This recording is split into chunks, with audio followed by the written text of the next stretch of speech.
I would point to the fact that Dr. King's dream began to be realized when President Lyndon Johnson passed the Civil Rights Act of 1964. Give me a break. This whole thing is the biggest fairy tale I've ever seen.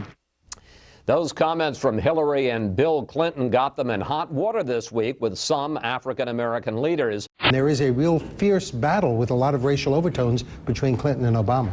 Clinton camp hits Obama, attacks painful for black voters, many in state offended by criticism of Obama and remarks about Martin Luther King. What is this all about? Well, beats me, because there's not one shred of truth in what you've just read, and I regret that, because obviously a lot of people have been given information or an impression that is absolutely false. I was 14 years old when I heard Dr. King speak in person.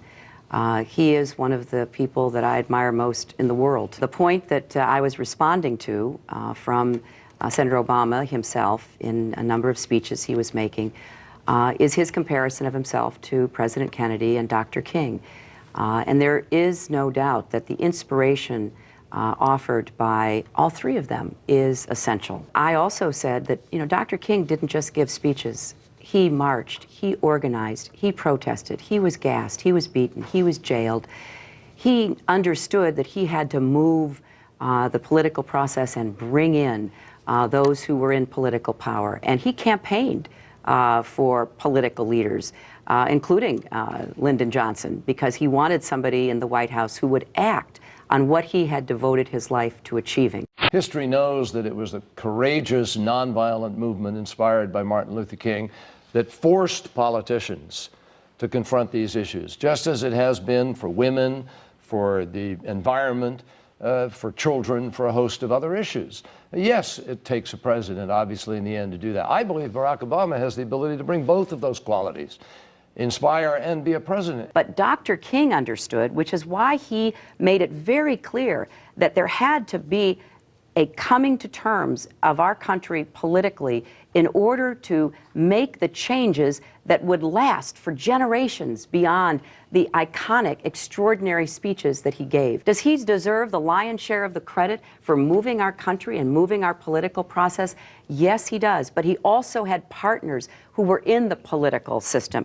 And I think it is such an unfair and unwarranted attempt to, misinterpret and mischaracterize what I've said. You can't win a campaign without criticizing your opponent. What they said was totally within the bounds. I mean, I myself am not a huge fan of the Clintons, and I've found Obama's campaign more interesting, but I've got to say it's ridiculous to pretend that there was anything racial about those comments, in my view.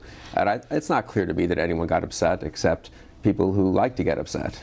Al Sharpton and people like that. Well, you know what? I think in this country there's a history of playing racial politics. And when you hear people like Billy Shaheen talking about drug use in his past, and when you hear Andrew Cuomo in New York State talking about, Barack Obama can't shuck and jive. Now, when you hear those kind of comments, and then you start to think, wait a minute, what's going on? And then all of a sudden, and this is a real sensitive point, to absolutely take away the agency, the idea of power from black people, that in fact there was pressure being put on the Congress, on President Johnson, by tremendous efforts at appealing to America's conscience by Martin Luther King Jr. to somehow make him a lesser in that deal.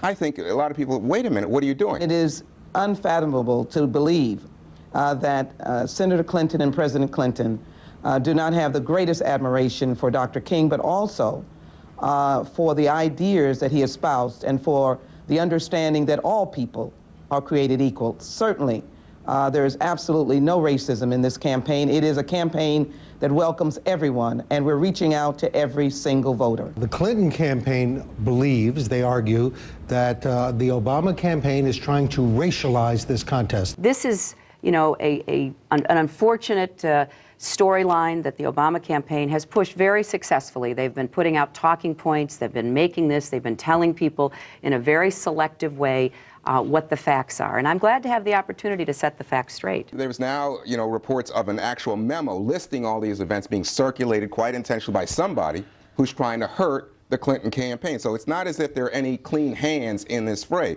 Well, the Obama campaign maintains they're not the ones racializing it. That this was Senator Clinton and her husband who injected not just race, but arguably racism into this whole debate. We don't want anyone, any of our supporters, anyone, and that's why in my campaign, anytime anybody has said anything that I thought was out of bounds, they're gone. You know, I've gotten rid of them. I have said that is not appropriate in this campaign. This is not something that Barack Obama is going to participate in, Wolf. We've seen too much of this divisiveness, so much of this backbiting. This is what the American people are tired of. They don't want to see this kind of thing. They want to move on. I don't think either of us want to inject race or gender in this campaign. I have no intention of either, you know, doing something that would move this race in a wrong way, or, frankly, standing by when I think tactics are being employed that are not in the best interests of our country. The fact that Senator Clinton is going out now saying, I don't think we need to look at race or gender in this election is a little odd. I mean, the fact is this is the first woman, this is the first African American who are both viable presidential candidates. Of course you have to acknowledge race and gender. You just don't have to talk about racism and sexism. It is part of our American journey that we have moved through so much of what used to hold people back because of gender, because of race. Are we there yet? Is the journey over? I don't think so, and I don't think any fair person would say that. And the very fact that Barack and I are in this campaign, I think will do more to put to rest so many of these old shibboleths and all of the, you know, kind of commentary and punditry.